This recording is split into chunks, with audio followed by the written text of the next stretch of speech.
मेहरबान खुदावंद, हम तेरा शुक्र करते हैं कि तू हमें ऐसे बार बार मौके अता करता है ताकि हम तेरे ज़िंदा और सच्चे कलाम में से अपनी ज़िंदगी बख्श खुराक ले सकें। खुदावंद बख्श दे कि आज तेरे कलाम में से जो कुछ हम सीखें, जो कुछ हम सुने, जो कुछ हम शेयर करें, उससे हमारे जहनों को, हमारे दिलों को तक़वियत मिले, ताकत मिले, तुझ में मजबूत हों और उस कलाम को खुदावंद जो तू आज हमें सिखाए हम अपनी ज़िंदगियों में पूरे तौर पर ले सके और उस पर अमल कर सके। बल्कि खुदावंद हमारी गवाही, हमारी टेस्टमनी बने खुदावंद, ताकि हम इस जहान में तेरे सच्चे शागिर्द बनकर ज़िंदगी गुजार सके, ताकि हम औरों के लिए एक नमूना बन सकें खुदावंद। क्योंकि तू चाहता है कि हम ऐसा करैक्टर रखें, ऐसा चाल चलन रखें कि जिससे तेरी खूबियाँ ज़ाहिर हों। खुदावंद बख्श दे कि आज तेरा कलाम हमारे जहनों को, दिलों को छुए और उससे हम रूहानी तौर पर तुझ में मजबूत होते जाएं। ये सब कुछ बड़े ईमान से और तेरे बेटे यीशु के नाम से मांग के पाते हैं, आमीन। Good evening. खुदावंद में बरकत नाम में आप सबकी सलामती हो। आज हम फिर एक दफ़ा देखेंगे कलाम मुक़द्दस में से जैसे कि हम स्टडी कर रहे हैं बुक ऑफ हिब्रूज, इब्रानियों के नाम ख़त, और उसका आज हम देखेंगे चैप्टर 10। उसका पहला हिस्सा हमने देखा था थोड़ा सा, लेकिन उसको ही हम देखते हैं। तो लेट्स सी कहाँ तक हम जाते हैं, जहाँ तक खुदा हमें रहनुमाई करता है। आमीन। तो 5 वर्सेस पहले पढ़ेंगे। लिखा है, क्योंकि शरीयत जिसमें आइंदा की अच्छी चीज़ों का अक्स है और उन चीज़ों की असली सूरत नहीं, उन एक ही तरह की कुर्बानियों से जो साल ब साल गुजरानी जाती हैं, पास आने वालों को हरगिज़ कामिल नहीं कर सकती, वरना उनका गुजराना माकूफ न हो जाता। क्योंकि जब इबादत करने वाले एक बार पाक हो जाते तो फिर उनका दिल उन्हें गुनाहगार ना ठहराता, बल्कि वो कुर्बानियाँ साल ब साल गुनाहों को याद दिलाती हैं।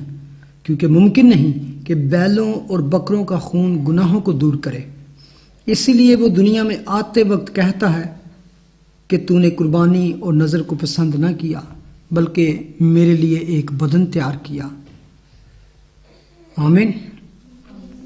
ये चंद पहली आयत में वो बताना चाह रहा है कि जो पिछली बातें उसने कही, उसमें सारी उसने शरीयत में के साथ शरीयत सी सब अच्छी चीज़ों को एक साइड पर रख के और मसीह को एक साइड पर रख के उसने उसका एक तरह से कंपैरिजन किया।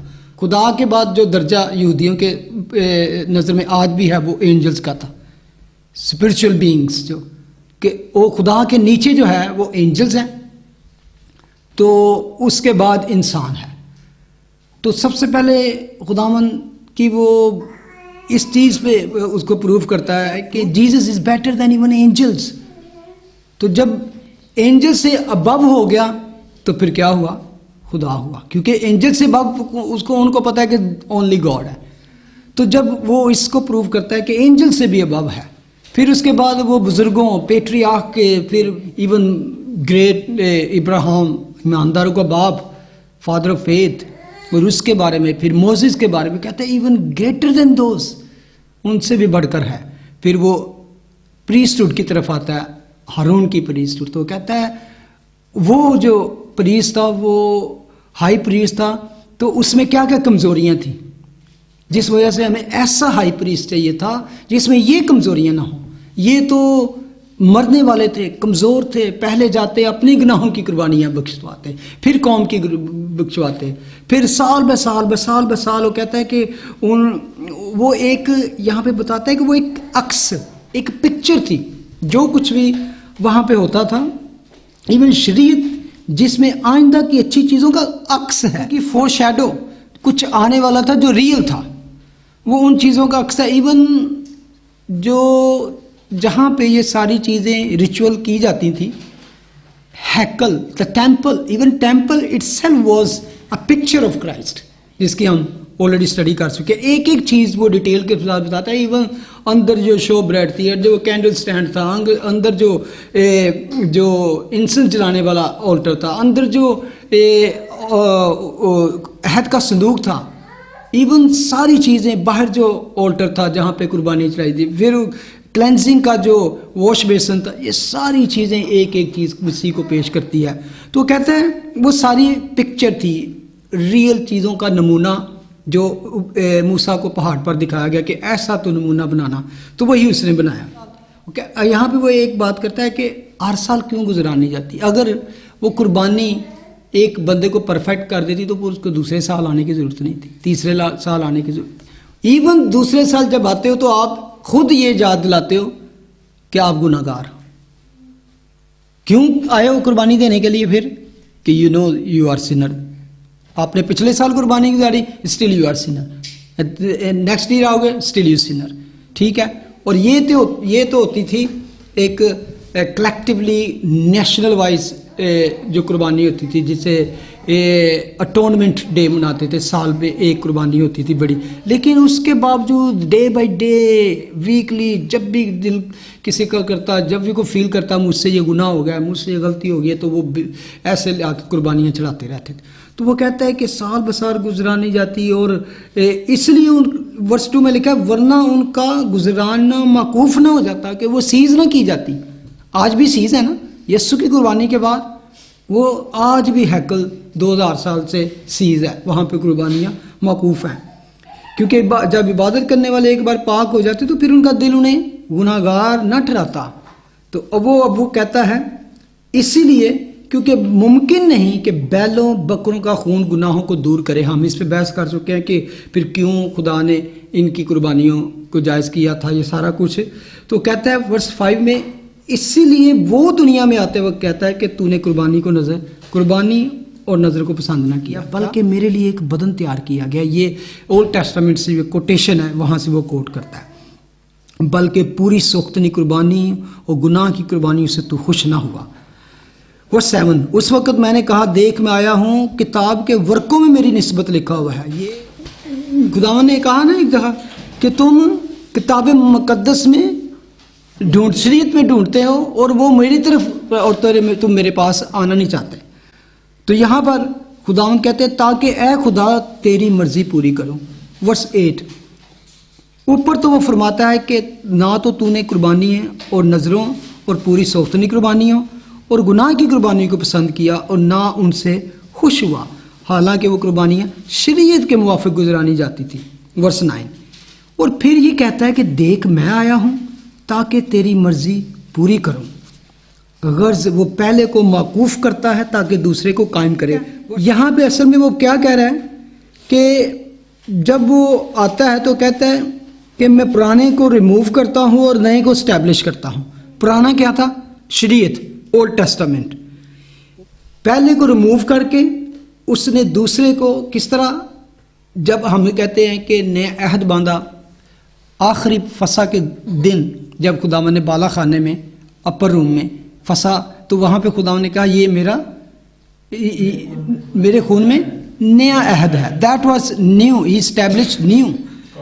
ठीक है। पहले को माकूफ करना, सीज करना, जिससे हम इस तरह भी कह सकते हैं कि खुदावन यीशु मसीह ने कहा कि मैं शरीयत को पूरा करने आया। देन उसने शरीयत को पूरा किया। फिर उसके बाद हम अब जो है अंडर लॉ नहीं बल्कि अंडर ग्रेस है। और किसकी शरीयत? मसीह की शरीयत के अंदर है। वर्स 10 उसी मर्जी के सबब से हम यीशु मसीह के जिस्म को के एक ही बार कुर्बान होने के वसीला से पाक गएंगे। एक बात हमेशा याद रखें कि इवन जब खुदावंद यीशु मसीह जिंदा थे, he was teaching and his teaching was pure and his life was sinless, पाक बेऐब। इसके बावजूद जितने लोग थे जो वो उसकी बेऐब लाइफ और उसकी पाक जिंदगी और उसकी अच्छी टीचिंग से निजात हासिल नहीं कर सकते थे।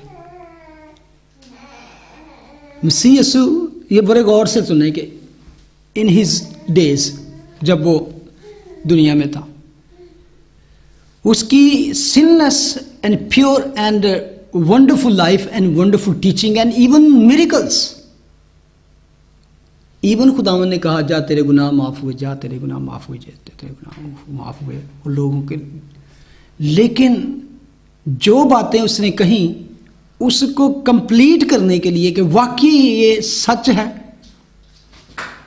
उसको कुर्बान होना जरूरी था। We are forgiven not because of his good teaching और गुड लाइफ बिहेव और sinless, because of his precious blood, उसकी मौत के, क्योंकि गुनाह की मजदूरी मौत है। ये पहले खुदावन ने कह दिया। मुझे आज भी मैं समझ खुदा का शुक्र अदा करता हूँ कि वाई एक इसमें आयत हमने पिछले दिन में पढ़ी सी कि जब वसीयत की जाती है, जो विल लिखी जाती है ना, विल, तो विल पर कब अमल होता है? मौत के बाद। एनीबॉडी, अगर मेरा बाप आज जिंदा हो तो वो मैं उसकी वसीयत पर अमल दरामद नहीं हो सकता। जो कुछ लिखा गया, ये जायदाद ये इस बेटे को दी जाए, ये इसको दी जाए, ये चीज़ें इसको दी जाए, जब तक वो जिंदा है वो सिर्फ एक विल ही है, उस पर अमल कोई नहीं। बता सकता है वो दूसरों को, तो दूसरे तसल्ली पा सकते हैं, ओके लिख दिया हमें यकीन है, लेकिन उसको प्रैक्टिकली अमल में लाने के लिए ही हैज़ टू डाई।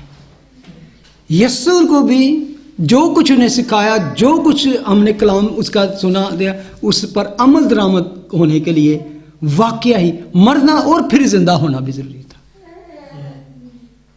जब तक मरता नहीं कोई भी वो उसकी, क्योंकि जब हम कहते हैं नया अहद बांधा, नया अहद एक शरीयत है और शरीयत उसने हमारे दिलों पे लिख दी, लेकिन उस वक्त उसको अमल होना जरूरी था। कि इसलिए बेशक उसकी लाइफ प्योर थी, वो एज ए इंसान सिनलेस था, करैक्टर में एक भी दाग और धब्बा नहीं था, इसलिए उसी की कुर्बानी भी ज़रूरी थी, उसी की और किसी ने। लेकिन before his death we were just like हमारे नाम लिख दी गई है वो कुछ चीज़ें, लेकिन हम उसके अभी कब्जा में नहीं ले सकते थे, हम उसको अपना नहीं कह सकते। Now we can say he died and he shed his blood. आगे हम पढ़ेंगे कि हमें खलासी किस तरह हुई है। तो वो कहता है कि मसीह यीशु के जिस्म के एक ही बार कुर्बान होने की वसीला से पाक। पहले हमने पढ़ा ना कि वो तो बार बार कुर्बानियां करते थे, लेकिन यीशु की एक ही कुर्बानी ने क्या किया? Once for all is done deal है। वर्स 11। और हर एक काहिन तो खड़ा होकर हर रोज इबादत करता है और एक ही तरह की कुर्बानियां बार बार गुजरानता है जो हरगिज़ गुनाहों को दूर नहीं कर सकती। बेशक काहिन जब कुर्बानियां गुजरानते तो क्या होता था? गुनाह दूर नहीं होते थे। क्या होते थे? ढांपे जाते थे या वक्ती तौर पे टेम्पररी तौर पर उनको कवर कर दिए जाते थे, गुनाहों को दूर नहीं कर दिए। यीशु जब आया तो उसने रिमूव करके दूर, कितनी दूर जरा बताएं? हाँ जी, इतनी दूर कि वो खुद भी याद नहीं रखता। पूरब से पश्चिम हमें नहीं पता वो कितनी दूर है। पूरब पश्चिम मिल नहीं सकते तो दूर ही, ठीक है ना, इतनी दूर वो फेंक देता है। लेकिन वर्स 12, लेकिन ये शख्स हमेशा के लिए गुनाहों के वास्ते एक ही कुर्बानी गुजरान कर खुदा की दाहिनी तरफ जा बैठा। आगे वर्स 13, और उसी वक्त से मुंतजिर है कि उसके दुश्मन उसके पांव तले की चौकी बने। ये क्या है? ये एक फतेह है। ये कौन सी फतेह है?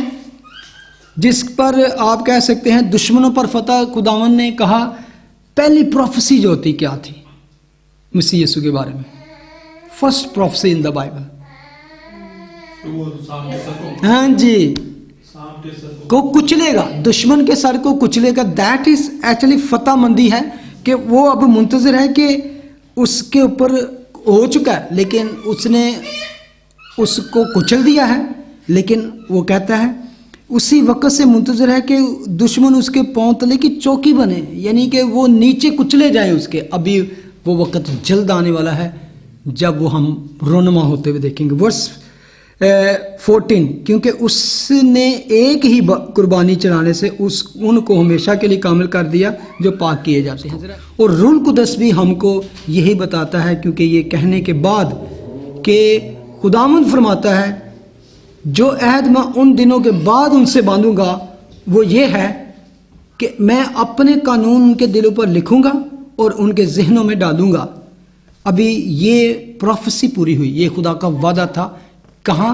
ये यिर्मयाह, देखें यिर्मयाह 31। देख वो दिन आते हैं, हाँ फरमाता है, हाँ, जब मैं इस्राएल के घराने और यहूदा के घराने के साथ नया अहद बांधूंगा। ठीक है, आगे। उस अहद के मुताबिक नहीं जो मैंने उनके बाप दादा से किया जब मैं उनकी दस्तगीरी की ताकि उनको मुल्क मिस्र से निकाल लाऊं, और उन्होंने मेरे उस अहद को तोड़ा, अगरचे मैं उनका मालिक था। खुदा फरमाता है, बल्कि ये वो अहद है जो मैं उन दिनों के बाद इस्राएल के घराने से बांधूंगा। खुदा फरमाता है, मैं अपनी शरीयत उनके बातों में रखूंगा और उनके दिल पर उसे लिखूंगा, और मैं उनका खुदा हूंगा और वो मेरे लोग होंगे। बस ये वादा जो था खुदा ने ऑलरेडी किया हुआ था। ये वादा यिर्मयाह से किया हुआ था कि there will be a new covenant, नई शरीयत होगी जो मैं उनके दिलों में बांधूंगा, तो वो क्या उनके दिलों पे लिख दी जाएगी। आज वो शरीयत हमारे अंदर है। वो किसके तरह लिखेगी? रूल कुदस के जरिए। जब भी कोई मसीह यीशु को कबूल करता है तो सबसे पहले इनाम में उसको क्या? रूल कुदस अता किया जाता है। रूल कुदस वो चीज़ें हैं जिसके बारे में खुदा ने कहा जॉन 14 और 16 में, रूल कुदस के बारे में, होली स्पिरिट के बारे में, कि मैं जाता हूँ, मेरे बाद कौन? मैं बाप से दरख्वास्त करूँगा और तुम्हारे लिए हेल्पर भेजूँगा, और वो क्या करेगा? वो तुम्हें वो सब बातें याद दिलाएगा जो मैंने तुम्हारे दरमियान रहकर तुम्हें सिखाई, और आने वाले वक्त के बारे में बताएगा। वो तुम्हारे साथ रहेगा, वो तुम्हारे अंदर होगा, और क्या? फिर तुम्हें वो बातें भी याद दिलाएगा जो तुम्हें याद नहीं, बल्कि आइंदा की बातें भी देगा और मेरा जलाल जाहिर करेगा। और उसके साथ कि वो तुम्हें सिखाएगा इवन हाउ टू प्रे, वो तुम्हारे साथ शिफायत करेगा, और रूल कुदस, ये सारी चीज़ें आपके अंदर खुदावन कहता है। ये प्रोफेसी थी जो पूरी हुई। आगे वर्स 17 में लिखता है, फिर वो ये कहता है कि उनके गुनाहों को और बेदीनियों को फिर कभी याद ना करूँगा। यानी कि ये क्या है? Eternal forgiveness. ये है कि खुदा इतनी दूर हमारे गुनाहों को फेंक देता है कि वो फिर कभी याद नहीं करेगा, और जब इनकी माफ़ी हो गई तो फिर गुनाह की कुर्बानी नहीं रही। अब ये क्या बात है? वर्स 18 पढ़े जरा। और जब उनकी माफ़ी होगी तो फिर गुनाह की कुर्बानी नहीं रही। ठीक है, ये कुर्बानी इटर्नल कुर्बानी है, वंस फॉर ऑल है। इसके बाद there is no more sacrifice. अगर किसी ने खुदा के पास आना है, गुनाहों की माफ़ी चाहिए, तो he has to just come to Christ, क्योंकि उसने उसकी कुर्बानी जो है उसके वसीले के बगैर कोई खुदा के पास नहीं आ सकता। अब ये सारा कुछ पीछे बता दिया उसने कि जो कुछ आपने स्टडी किया है। तो इसके बाद बस ए भाइयों, वर्स 19 से, देयरफॉर, इट्स मीन, जब देयरफॉर या पस का मतलब है ही इज, आपको रिमाइंड करा रहा है समथिंग प्रीवियस, समथिंग जो पहले आपने सुना, सीखा या आपने जाना, तो वो उसके बारे में कहता है, पस ए भाइयों, चूंकि हमें यीशु के खून के सबब से उस नई और जिंदा राह से पाक मकान में दाखिल होने की दिलेरी है। अब जो उसने पर्दा यानी अपने जिस्म में से होकर हमारे वास्ते मखसूस की, और चूंकि हमारा ऐसा बड़ा काहिन है जो खुदा के घर का मुख्तार है, तो आओ हम सच्चे दिल और पूरे ईमान के साथ और दिल के इल्ज़ाम को दूर करने के लिए दिलों पर छींटे लेकर और बदन को साफ पानी से धुलवा कर खुदा के पास चलें, और अपनी उम्मीद के इकरार को मजबूती से थामे रहें, क्योंकि जिसने वादा किया है वो सच्चा है, और मोहब्बत और नेक कामों की तरगीब देने के लिए एक दूसरे का लिहाज रखें, और एक दूसरे के साथ जमा होने से बाज ना आए, जैसा बाज लोगों का दस्तूर है, बल्कि एक दूसरे को नसीहत करें, और जिस कदर उस दिन को नज़दीक होते हुए देखते हो उसी कदर ज़्यादा किया करो। आमीन। ये जो पहली वर्सेस हैं 19 to 25, ये असल में कह सकते हैं कि पॉजिटिव रिस्पॉन्डेड हैं, जिन्होंने मसीह यीशु की कुर्बानी और गुनाह की माफ़ी के लिए रिस्पॉन्ड किया है पॉजिटिव। तो उनके पास क्या होप है और क्या चीज़ है, इसके बारे में इन चंद वर्सेस में। उसके बाद जो वर्सेस हैं 26, जिन्होंने नेगेटिव रिस्पॉन्ड किया है, उसके बारे में वो बात करेगा कि उनका हाल क्या होगा और उनकी डेस्टिनी क्या है। तो इससे पहले कि इस चीज़ को वो बात करें, इस पूरे एक पैसेज में जो आप सामने पढ़ा है, 3 चीज़ें ख़ास वो जिसके बारे में बात करना चाहता है। आम तौर पर हम करते हैं। अब करंथियंस 13 बाब के एंड पे जो आयत आती है 13, वो क्या है? और मोहब्बत। ठीक है, ये एक ही जगह पे नहीं, बाइबल पे कई जगह पे ये तीनों वर्ड हमने स्टडी किया कि अक्सर आते हैं। तो ये एक ऐसी बात है कि जिसका जिक्र तीनों का इकट्ठा आना आपको बाइबल की एक सच्चाई और ऑथेंटिसिटी का पता चलता है। इसमें अगर देखें, बाद में आएंगे इस पे, वर्स 19, 20 एंड 21 में वो असल में बताता है कि हमें किस तरह पाक मकान में, पाक मकान समझते हैं ना कौन सा, होली ऑफ होली में किस तरह हाजिर और दाखिल हो सकते हैं, हाउ वी कैन एंटर वहां पर जहां पर कभी कोई हाजिर जा नहीं सकता था स्वाय हाई प्रीस्ट के साल में एक दफा। लेकिन यस्सु के खून के वसीला से, because of the blood shedding blood of Jesus Christ, there is a new entrance. उसने कहा जिंदा और नई राह, लिविंग वे हमें एंट्रेंस मिल गई है। तो वो किस तरह दाखिल होना है। लेकिन वर्स 22 पढ़ेगा। तो आओ हम सच्चे दिल और पूरे ईमान के साथ और दिल के इल्जाम को दूर करने के लिए दिलों पर छींटे लेकर और बदन को साफ पानी से धुलवा कर खुदा के पास चलें। इसमें क्या क्या, आओ हम सच्चे दिल और पूरे ईमान, फेथ। आगे वर्स 23 पढ़े।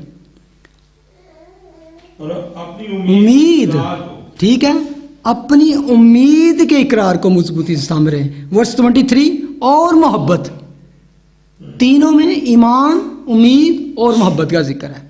और इससे फैसिनेटिंग थिंग है, हम आएंगे। लेकिन पहले हम देखें पहली वर्ष में ही जब वो बात करता है ना, तो ये हमें सबसे पहले वो स्टैब्लिश करता है कि हमें पाक मकान में दाखिल होने की दिलेरी है।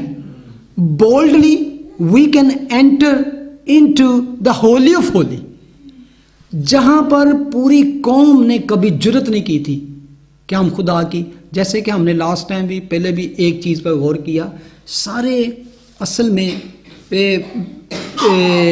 एपिसल का और खुदा की मर्जी पता है क्या है, how can we approach near to God, drawing near to God. हम खुदा की नज़दीकी कैसे हासिल करते हैं, खुदा के साथ गहरी रफाकत कैसे रख सकते हैं, डीप फेलोशिप। असल में सारी चीज़ का पॉइंट ही वो कि वो यही बताना चाह रहा है कि खुदा की नज़दीकी कैसे हासिल में हो, हम किस तरह खुदा के बिल्कुल करीब जा सकें। और ये पूरी दुनिया के हिस्ट्री के रिलीजन को उठा के देख लें, नेवर कभी भी आप पढ़ेंगे कि कोई देवी देवता खुदा अपने नज़दीक आने की किसी को, आम बंदे को इजाज़त ही नहीं, और किसी ने जुर्रत भी नहीं कभी की। उसको या तो बहुत होली समझ लिया, या बहुत टेरिबल समझ लिया, या बहुत हैबतनाक या डरावना, या उसके नज़दीक जाके हमें मार देंगे, या उसकी वैल्यू ही नहीं कि उसके पास आ सके। फॉर एग्जांपल इवन हिंदू धर्म में ले लेने, कितने उनके कास्ट ही सिस्टम इतना है कि अगर किसी को वो टच भी कर जाए, ब्राह्मण कभी किसी निचली जात को टच कर जाए तो उसका सारा दिन नापाक हो जाता है। उसको पता नहीं कितनी दफ़ा स्नान करना पड़ता है, कितनी दफ़ा कितने मंत्र पढ़ने पड़ते हैं, कितनी दफ़ा क्या क्या करना पड़ता है। तो ये तो आम दुनिया में एक कॉन्सेप्ट था ना। अब ये इस्लाम में देख लें कि वो अल्लाह जो है ना, वो इस ग्रेट पावरफुल एक ऐसी हैबत ना गुजरी था कि कोई उसके करीब भी नहीं जा सकता। हाँ, उसके खौफ है, डर है। हाँ, ये तो आम लोग की सुपरस्टिशियस थिंग है ना। लेकिन इवन खुदाओं के बारे में, और इवन यहूदीज़्म में भी यही था। यहूदी खुद 12 कबीलों में से एक कबीला खुदा ने चुना, उस कबीले में से एक खानदान को चुना गया। लावियों का कबीला, वो सारा ये इंतज़ाम दिया गया टेंपल का उनको, कि जितनी खिदमत गुजारी का काम है हैकल का, वो सारे यो करेंगे। लेकिन टेंपल के अंदर जाने का सिर्फ हारून के खानदान को। लावियों का कबीला, the tribe of Levite, but the family of Aaron, ठीक है। उसमें से हारून की फैमिली में से प्रीस्ट, लेकिन बाकी सारे लावियों के कबीलों में से दूसरे डिफरेंट काम उनको सौंपे जाते थे। मूसा भी लावी था। हाँ, लेकिन उसको हैकल की खिदमत का नहीं था। मूसा के बच्चे भी नहीं करते, बिल्कुल उसके नहीं थे। तो ये देखो, ये कितना एक था। और उनमें से भी जो हाई प्रीस्ट था, अब उनमें देख लें, हारून की फैमिली में से भी हाई प्रीस्ट जो होता था, जब तक बाप जिंदा था वही हाई प्रीस्ट था। बाकी जो उसके बेटे बेटियां और उसके थे ना, वो पहले मकाम तक तो जाते थे, जहाँ पे कैंडल स्टैंड था, जहाँ पे शो ब्रेड थी, जहाँ पे इंसेंस जलाने वाला 3 चीज़ें थी इनकी, वो लाइट्स ठीक करने के लिए और ये जैतून का तेल डालने के लिए। दे गो एवरी डे। लेकिन उस पर्दा के आगे, अब आपको पर्दा जो था बीच पर पता ना, एक पर्दा था बड़ा थिक, उसके अंदर कोई नहीं जाता था, गहरा पर्दा था, उसके अंदर साल में एक ही दफा जाता था, दैट इज हाई प्रीस्ट, ठीक है। तो वो भी बड़ी मुश्किल से कुर्बानियाँ, पता नहीं कहते थे कितनी कुर्बानियाँ वो चढ़ाते चढ़ाते अंदर जाता था कि, और ट्रैम्बलिंग, कांपते हुए कि शायद अंदर जाके डेथ ही हो जाए उसकी, क्योंकि वो होली ऑफ होली। तो ये मैं इसलिए बता रहा हूँ कि ये फासला था। कौम तो बहुत बार ही होती थी, आगे प्रीस्ट और उसके बाद हाई प्रीस्ट, वहां तक तो किसी को झांकने की भी, और गैर कौम जो हम लोग थे उनका, गैर कौमों का हाथा भी पता होता था। एक court of gentiles, then court of women, court of Jews, यहूदियों का, फिर अंदर जाके प्रीस्ट का हाथा, और उसके बाद हाई प्रीस्ट। ये सारी चीज़ों के तक वो दूर से, इवन आपको मैंने पहले भी एक दफ़ा कहा था कि गैर कौमों को ये भी अलाउड नहीं था, कहेंगे हमारा बाप, वो कहते थे नहीं, इसराइलियों का खुदा, हमारा खुदा भी नहीं कहना, इसराइलियों का खुदा हमने कहना जब भी कहो। और तो इब्राहिम हमारा बाप नहीं, बल्कि तुम्हारा बाप इब्राहिम, जिसके ईमान भी ले आते थे। ये सारी चीज़ों ने एक डिवीज़न बना छोड़ी थी, कोई राह ऐसी नहीं थी कि उस तक। तो जब यीशु मसीह ने सलीब पर जान दी तो क्या हुआ? जब उसने कहा तमाम हुआ है, तो सबसे पहला हैकल का पर्दा ऊपर से नीचे तक फट के क्या हो गया? 2 टुकड़े हो गया।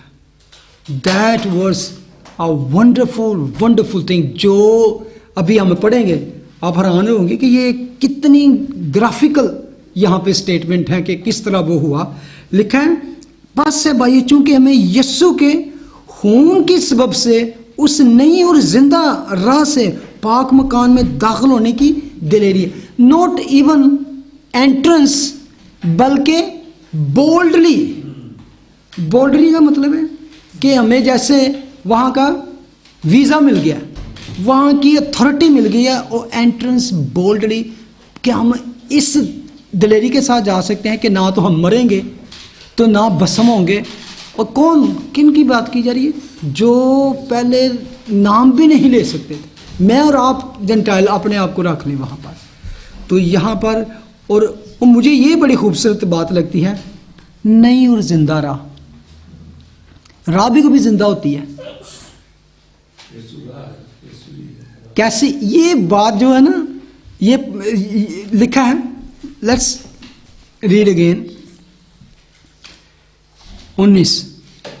10:19 Therefore, brethren, having boldness to enter the holiest by the blood of Jesus. Therefore, brethren, having boldness to enter the holiest by the blood of Jesus, by a new and living way which he consecrated for us through the veil, that is his flesh. यहाँ पर Hebrew का जो writer है, मुसन्नफ है, पता है क्या, उस वेल को और जीसस की बॉडी को उससे कंपेयर कर रहा है. How we enter, how we have this boldness and हमें जाने की इजाजत है थ्रू हिज बॉडी. उसने उस बॉडी को उस वेल के साथ कंपेयर किया है. लिखा है जो उसने पर्दा यानी अपने जिस्म में से होकर हमारे वास्ते मखसूस की. जो उसने पर्दा यानी हमारे जिस्म में से, और दैट इज, यानी कि आप समझें कि जब पर्दा फटता है ना, पर्दा नहीं फटा, यीशु का बदन चीरा गया है, बदन फटा है, तो उसके वसीले से राह बनी है. उसके बदन के फटने से क्या है, बदन के चीरे जाने से मीन इज डेथ. उस डेथ के बगैर, मैंने इसलिए कहा कि बेशक खुदावंद जिंदगी उसकी गुनाह के बगैर सिनलेस लाइफ थी, करैक्टर, वंडरफुल करैक्टर और मौजज़ात से भरी जिंदगी, इससे हमें निजात नहीं मिली.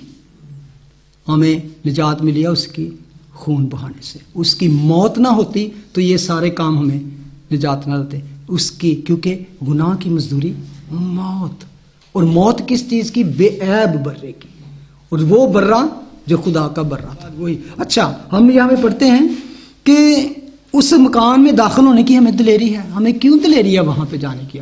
अगर मैं आपसे पूछूं कि वहाँ तो हाई प्रीस्ट साल में कांपते हुए जाता था, लेकिन खुदा कह रहा है कि नो, आप वहाँ पर अप्रोच कर सकते हो और दिलेरी के साथ बोल्डली आप जा सकते हो.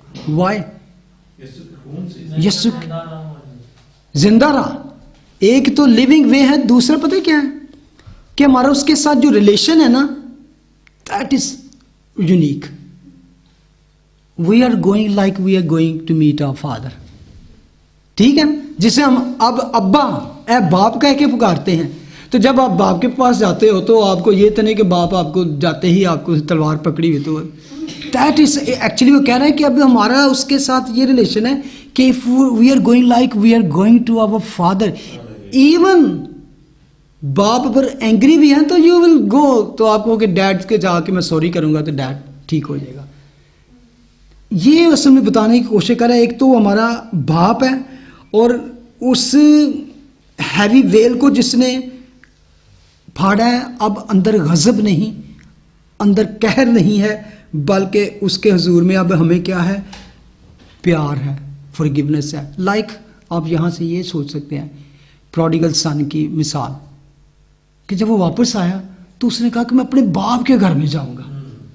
It's like we are going even back. जो हमें खता कर भी लें उसके खिलाफ भी, तो we are going. This kind of father is a merciful, forgiving and loving father, जिसके पास वापस जा रहे हैं कि मैं उसके पास जाके ये कह दूंगा वो. और मैं उस पर जितना गौर करता हूँ, आप जितनी दफ़ा उसको पढ़े ना, प्रोडिगल सन की जो स्टोरी है, तो आपको नई उसमें से रिचनेस मिलेगी. मैं कहता हूँ कि देखो, हम में से कोई भी हो, हम अगर अपने माँ बाप के ख़िलाफ़ कोई गुनाह कर ले तो हम पछताते हैं, तो फिर हम वापस जाने के लिए सोचते हैं कि किस तरह मैं माँ से या बाप से माफ़ी मांगूँ, मैं क्या कहूँ. फिर सोचते हैं यार उसकी सिफारिश ना पुरा ली, चाचे ने लै जावा, वो फलाने अंकल ने लै दी, आंटी ने कह दी, या किस तरह. लेकिन फिर भी आपको पता है नहीं, जो आप अपने बाप को समझते हैं कि डायरेक्टली मैं जाके उसके पाँव पे पड़ जाऊँगा, डैड माफ़ कर, डैड मुझे इतों तक आप कहने से नहीं झिझक कि डैड मुझे जूते मार लो, मुझे जो आपने कहना कहा, मुझे जितना मारना मार लो, मुझे माफ़ कर दो. ये आप सिर्फ बाप को ही कह सकते हो. लो, अब वो यही सोच रहा था. आपको याद होगा उसने कहा, लिखा उसने होश में आकर सोचा कि मेरे बाप के घर में कितने नौकर चाकर हैं, मैं यहाँ, तो मैं जाके ये कहूँगा, बाप मैंने तेरे और आसमान के खिलाफ मैंने ये किया। मैं अब ही वॉज प्लानिंग कि how I can present my good case, कि अच्छी तरह मैं किस तरह माफ़ी मांगूंगा। और आगे से जब बाप मिलता है, ओह वंडरफुल। उसने क्या पूछा? उसने कुछ भी नहीं, उसने हाथ उठाया, उसने डंडा नहीं पकड़ा हुआ था।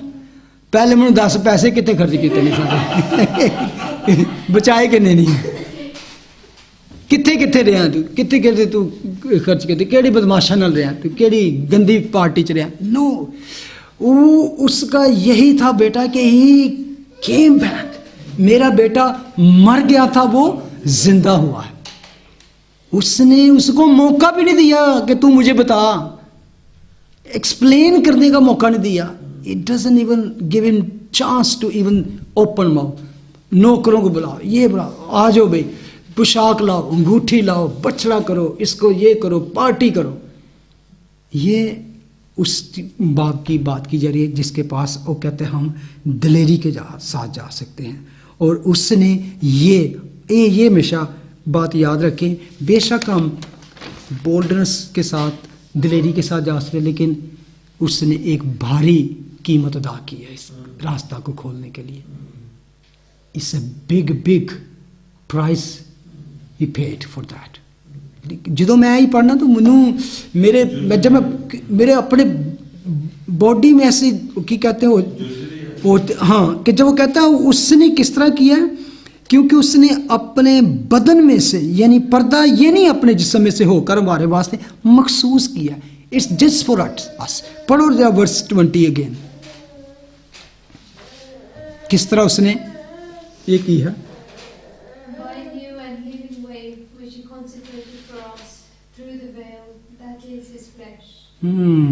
That is his flesh. New way and new living way, which he consecrated for us, is for us. Through the veil, that is his flesh.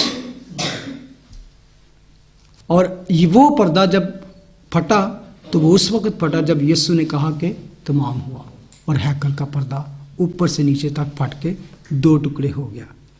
अब उसने क्या को हमारे वास्ते मखसूस किया, इसलिए नहीं कि उसने राह दिखाई नहीं है, दिस इज द वे।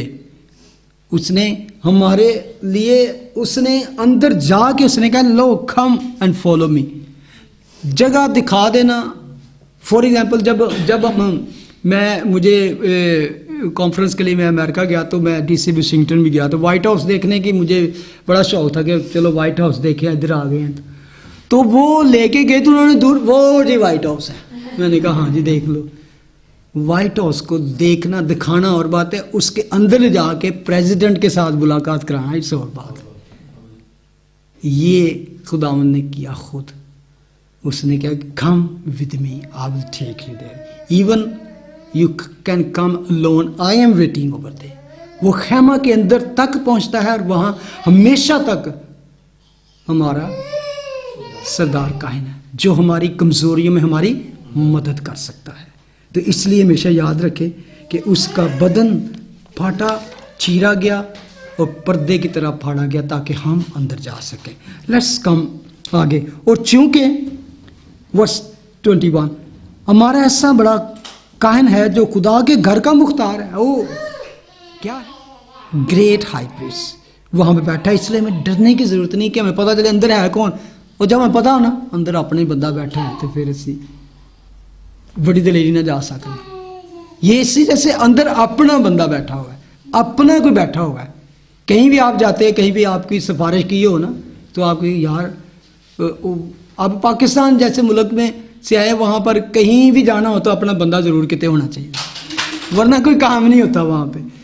तो ये खुदा के घर में हमारा अपना, वहाँ पे वो कहते हैं ना तुम्हारे वास्ते वो जगह महसूस किया है, और वो जिसने महसूस किया वो उस घर का मुख्तार है। ही क्या कौन है, ऑनर है उस घर का, खुदा के घर का मुख्तार है, उसके हाथ में अथॉरिटी है। तो कहता है अब आना किस तरह। अब आई अब बात फेथ के ऊपर।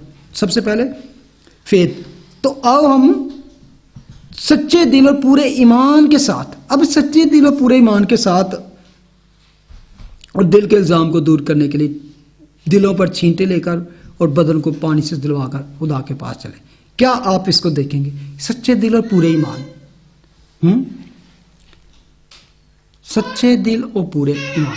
कैसे मकान, अब वो कहता है यहां पे बता रहा है कि मकान में कैसे दाखिल होना, जिसके लिए अंदर दाखिल होने के लिए सच्चे दिल से, यानी कि अंदर आपके ट्रू, दो दिल का नहीं होना चाहिए। हाँ जी, सिंगल हार्टेड कह सकते हैं आप, सिंगल हार्टेड आपका माइंड और ये वो, जिसमें डामाडोल कुछ ना हो, और पूरे ईमान के साथ। ईमान जो है इसके ऊपर मैं इतनी बात नहीं करूंगा, लेकिन चैप्टर 11 जो है जिसको गैलरी ऑफ फेथ कहते हैं, इसके बाद खुदा ने चाहा तो हम उसको शुरू करना है। तो I will encourage you, do not miss, it's a wonderful chapter on just faith.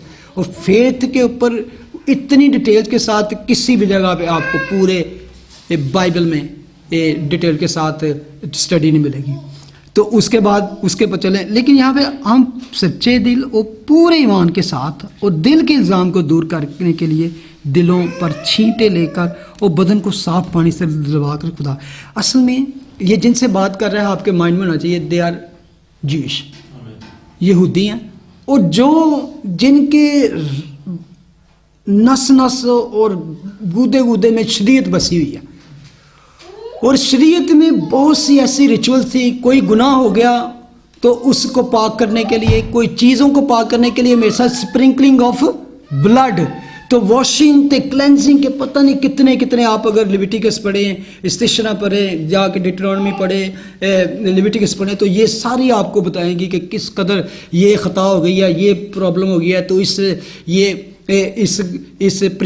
Bird को ज़बह करना है, उसका खून कहाँ पे छींकना है, छिड़काव करना है, इस बर्रे का कहाँ छिड़काव करना है, इतने दिन वॉश करना है, इतने दिन गुस्ल लेना है, तो फिर पाक। तो वो कह रहे हैं, वो उनको असल में कह रहा है कि ये जो तुम करते हो, अब तुमने किस तरह का छिड़काव करना है, how what kind of sprinkling you need to do that in new covenant में, मसीह की शरीयत में तुम्हें किस तरह के करने की जरूरत। इवन आपको याद होगा जब इसराइली मिस्र में से निकले तो क्या हुआ, फंसा किया बर्रा, तो उसकी खून को क्या दरवाजों पर उन्होंने लगा दिया, ये छिड़काव था एक चुगाठों पर। तो ये उनको यही था कि किस तरह हम छुटकारा हमारा हो सकता है। तो यहाँ पर वो कहता है कि हमारा जो अब बड़ा सरदार कहें जो खुदा के घर का मुख्तार है, तो आओ लेट अस कम, किस तरह, पूरे सच्चे दिल से, जिसमें सच्चे दिल, वन हार्टेड, जिसमें बिल्कुल आपका दिल शक ना हो बीच में, सच्चाई के साथ और पूरे ईमान के साथ, यानी कि ईमान आपका इतना मजबूत हो, जो अंदर जिसके पास जा रहे हैं, एक तो वो हमारा खुदावंद है, और एक हमें वहाँ से गज़ब नहीं, प्यार मिलेगा, फॉरगिवनेस मिलेगी, और उसके हुजूर हम जाएंगे।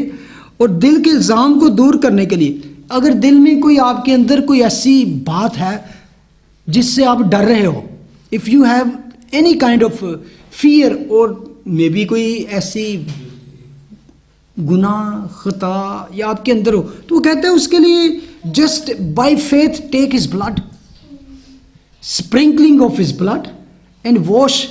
उसके लिए अक्सर बाइबल में कलाम मुकद्दस को भी पानी कहा गया। एक दो आयतें देखे जरा, यूहन्ना 3 बाब उसकी 5वीं आयत, उसके बाद एक कोई निकाले टाइटस 3:5,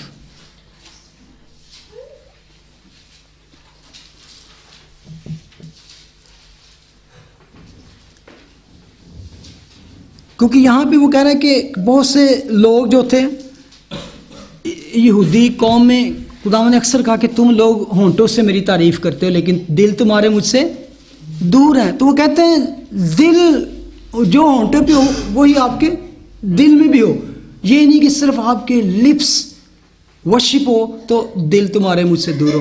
तो इसको कहते हैं कि सच्चे दिल के साथ, कि जो तुम्हारे होंठों पे है ये आपके दिल में है।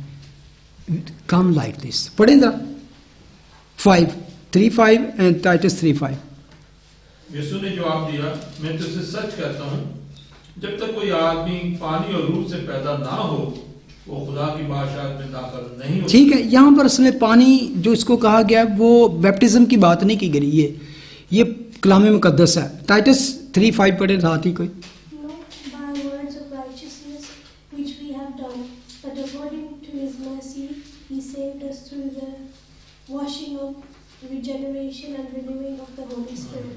ठीक है, इसको इस तरह भी कहा गया। एक और आयत पढ़ ले, फिर अब करते हैं इफिशियंस 5:26।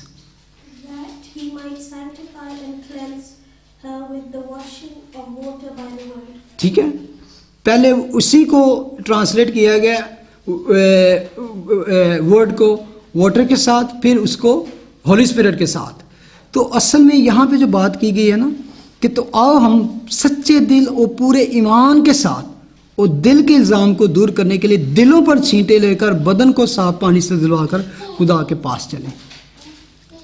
और ईमान के बारे में इतनी आयतें हैं कि खुदा का कलाम कहता है बगैर ईमान के उसको पसंद आना नामुमकिन है।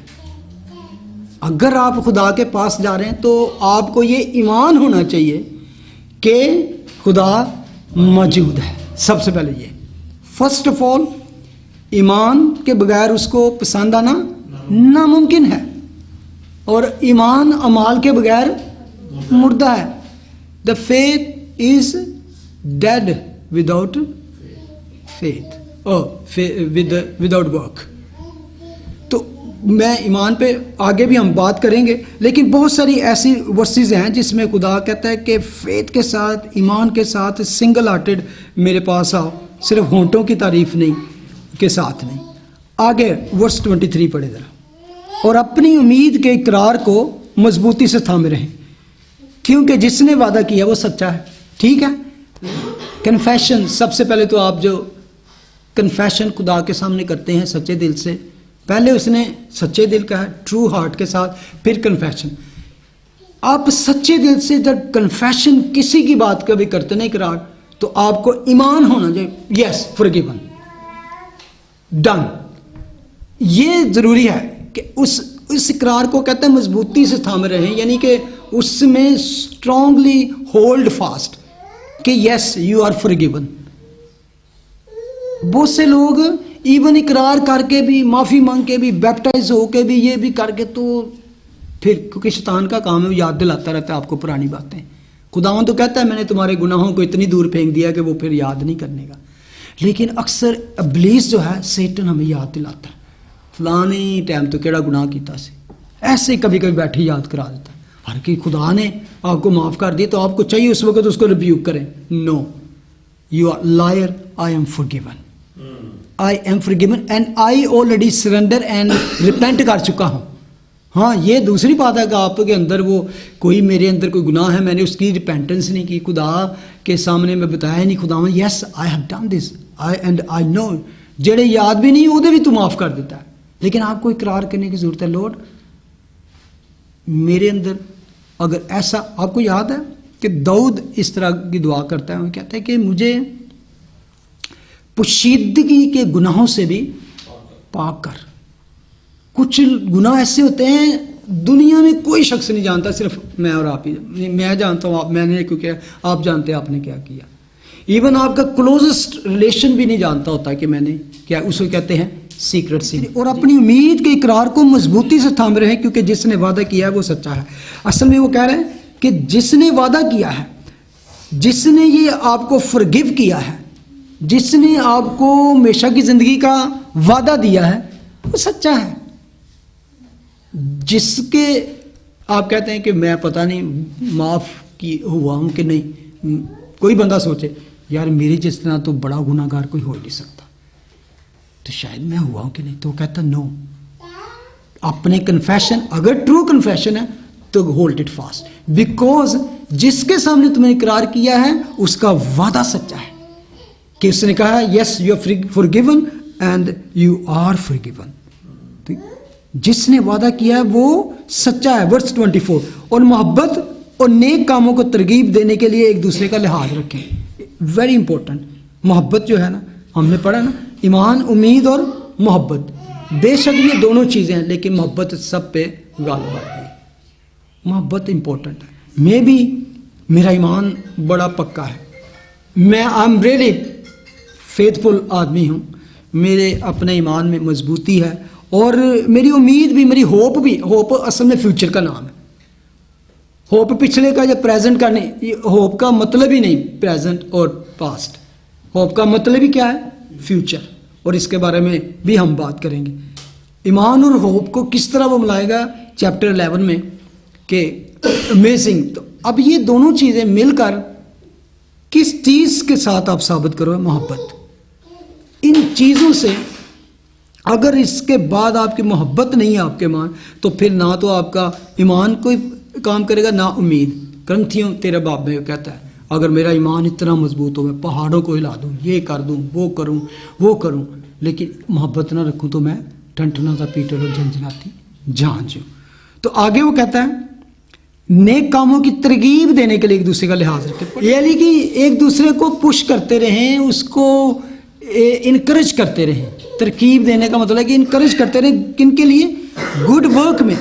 यानी कि जितने, अब ये बात की जा रही है कि एक दूसरे का मतलब है कि ईमानदारों की जमात, द कॉन्ग्रीगेशन, जो हम एक दूसरे के साथ हमारे फेलोशिप है। तो मैं अगर आपसे पूछूं कि अगर होता है कि चलो जी गुड वर्क के लिए इनकरेज टू ईच अदर, तो क्या आपके ज़हन में आएगा, कोई गुड वर्क, हौसला अफजाई करनी जिसमें कह सकते हैं।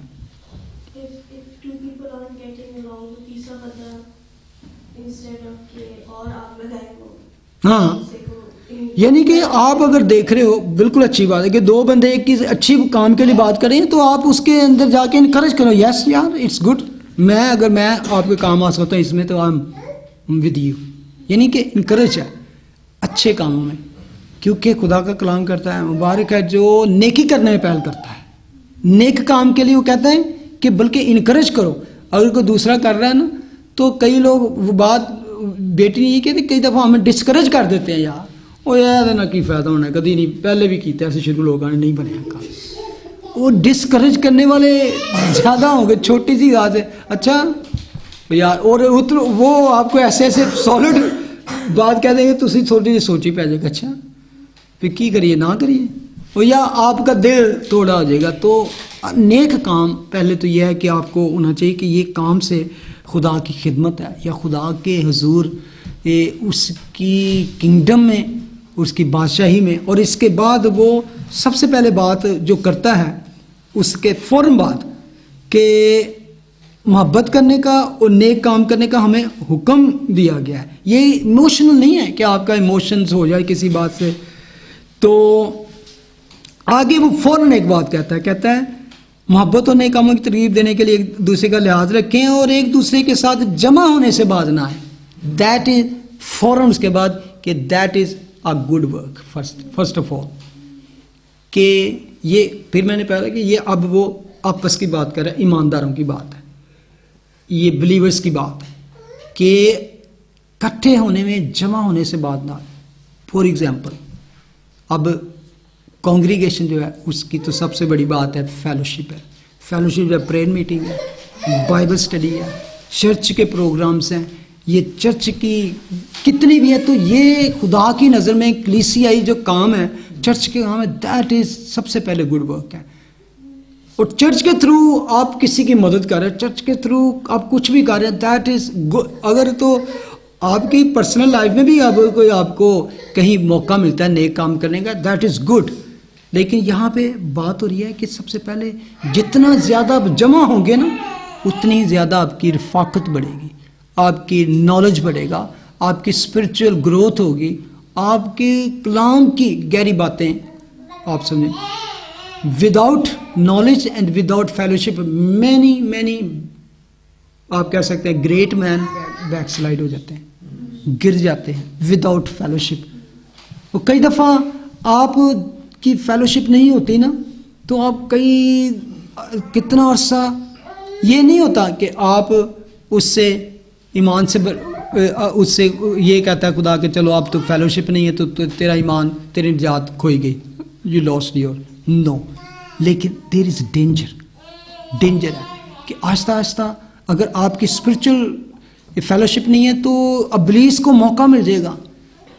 He will bring in other kind of attractions and companies and friends in your life, और आपको डिस्ट्रैक्ट कर सकती हैं।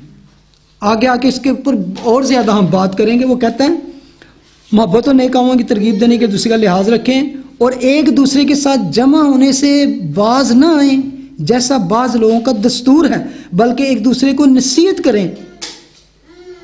अगर कोई फेलोशिप मिस करता है किसी तरीके से भी, ठीक है, इवन हमारे चर्च में हमारी कितनी है, सिर्फ एक हमारी फेलोशिप हो गई चर्च की संडे की, एक बाइबल स्टडी की, एक प्रेयर मीटिंग की होगी, एक फॉर एग्जांपल आपकी क्वायर की होगी, या कभी कभार हमारे दूसरे प्रोग्राम होते हैं। और मैं समझता हूँ ये एज मच एज आप कर सकें कि ये भी अगर हम ना करें, क्योंकि ज़िंदगी में ये आप अगर काउंट करें ना कितना टाइम आपका ये मिलता है, तो it's just little time. More time हम दुनिया के कामों और अपनी लाइफ को देते हैं, लेकिन ये टाइम आपका प्रेशियस टाइम होगा। तो कहते हैं जैसे बाज़ लोगों का दस्तूर है एक दूसरे को नसीहत भी करें। अगर एक भाई एक बहन कोई किसी वजह से नहीं, तो वो उसको जब भी मिले इनकरेज करें, छोड़े ना। मे भी आगे यार पीछे ही पै गया, गुस्सा करेगा, डोंट, मतलब कि कोई नहीं। अगर तो आप बहन का मतलब है भाई, यानी कि मसीही है, तो वो गुस्सा नहीं करना चाहिए उसको। अगर तो वो करेगा ही नहीं, सबसे बड़ी बात है कि उसे करना ही नहीं चाहिए, ठीक है ना। मैं इसलिए आपको कभी कभी सख्त बातें भी कहता हूँ, मुझे पता है ये मसीह में मेरे बहन भाई हैं और ये बॉर्न अगेन है, तो ये ज़रूरी है एक दूसरे को करना। क्योंकि खुदा ने एक क्वेश्चन किया था, किसने, काइन से एक क्वेश्चन था, खुदा ने कहा वेयर इज योर ब्रदर, तो उसने क्या जवाब दिया था, am I keeper of my brother. तो यीशु ने इसका जवाब दिया, yes you are keeper of your brother, you watch my back, I watch your back. ये इस तरह की बात है कि ईमानदारों का यह है कि कमर से कमर लगा के कि yes I am watching your back, you watch my back. अगर मुझ पे कोई मुसीबत आ रही, मुझे नहीं आ रहा, तो you can tell me brother, मुझे ऐसे पता चला ये प्रॉब्लम है, लेट्स कम एंड आके दुआ करें, बात करें, कलाम की बात करें। अगर आप किसी को इस तरह फील करते हो कि डिस्ट्रैक्ट हो रहा है या स्लिप हो रहा है, तो उसकी दावत कर दें, आओ या आके साढ़े नाल जी खाना तो खाओ। बेस्ट तरीका, सबसे अच्छा बेस्ट तरीका कटो दसो। मुझे इस बात का भरोसा है कि तुमने नए काम शुरू किया वो उसे यीशु मसीह के दिन तक पूरा करेगा। इब्रानियों 39 के he is a beginner and, ठीक है, उसने जिसने ये काम शुरू किया है वो ही उसको खत्म करने वाला भी है, कामल करने वाला और शुरू करने वाला बानी। यीशु को तकते रहे, ईमान के बानी और कामल करने वाले यीशु को तक। अच्छा, अभी आपने पढ़ा है कि जिसने ये काम शुरू किया है वही आपको यीशु मसीह के दिन तक उसे पूरा करेगा। ठीक है, यीशु मसीह के दिन तक। यीशु मसीह का दिन कौन सा, जब वो आएगा। ठीक है। अब अगर मैं आपसे पूछूं एंड पे एक सवाल कि यीशु कब आने वाला है, हाँ जल्द, ये आपका जवाब होना चाहिए, इज कमिंग सून, ठीक है। दैट इज, आपको ये नहीं कहना चाहिए मैं नहीं पता, कहना मे बी नेक्स्ट मोमेंट, और इधर कोई भी नहीं रहेगा मेरा ख्याल है, झूम, ठीक है। अच्छा, मैं इसलिए कह रहा था कि ये क्यों पूछा है, अब अगर आपका आप सबका ईमान है कि यीशु जल्द आने वाला है, आप सबका ईमान है, ठीक है। अब इस आयत को एंड करते हैं 25 को, और एक दूसरे के साथ जमा होने से बाज ना आए जैसा बाज लोगों का दस्तूर है, बल्कि एक दूसरे को नसीहत करें, और जिस कदर उस दिन को नज़दीक होते हुए देखते हो उसी कदर ज़्यादा किया करो। If you believe that he is coming soon, so you have to do much more. अगर उस दिन को नज़दीक होता मीन है कि आपको निशानात और ऐसे मिल रहे हैं कि जिससे आपको लगता है O Lord is really at the door, तो आपको किस कदर ज़्यादा करना चाहिए। तो इस कदर ये बातें रफ़ाकत की, इनकरेज की, और दूसरी बात क्या होता है, जब हम मिलते हैं, बैठते हैं, कलाम की तो हमें मिलती है नॉलेज मिलता है, अंडरस्टैंडिंग मिलती है। लेकिन इसके साथ होता है प्रेयर में हम बहुत से लोगों के लिए दुआ करते हैं, परसिक्यूशन लोगों के लिए करते हैं, बहुत से बीमारों के लिए करते हैं, बहुत से लोगों की ज़रूरतों के लिए करते हैं। फिर इस तरह से हमारे फेथ का भी पता चलता है कि really we are a group, a Christian group, a faithful group, a born again Christian है। ये हमारी आपस के मेल मिलाप से पता चलता है। खुदावंद यीशु मसीह ने कहा कि मैं तुम्हें एक नया हुक्म देता हूँ, लव वन एंड अदर। और लोग किस तरह जानोगे तुम मेरे शागिर्द हो? अगर तुम मेरे हुक्मों पर अमल करोगे तो लोग जानेंगे कि तुम मेरे। तो उसका हुक्म यही है कि हम जितना भी हो सके उसकी खूबियाँ हमसे जाहिर हों। आमीन। कदूस रब्बुल फाज लश्करों के खुदावन जिंदा आसमानी बाप, तेरे बेटे यीशु के नाम में हम तेरा शुक्र, तेरी हमद, तेरी तारीफ करते हैं। खुदावन तेरा शुक्र करता हूँ आज के इस कलाम के लिए खुदावन, तेरी जिंदा बातों के लिए खुदावन।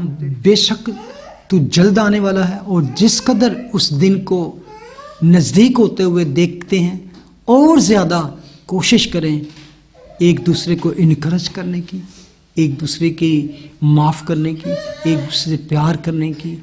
और खुदावन तेरी खूबियाँ, तेरी अच्छी बातें जो तो हमने सीखी हैं वो नजर आए लोगों को खुदावन।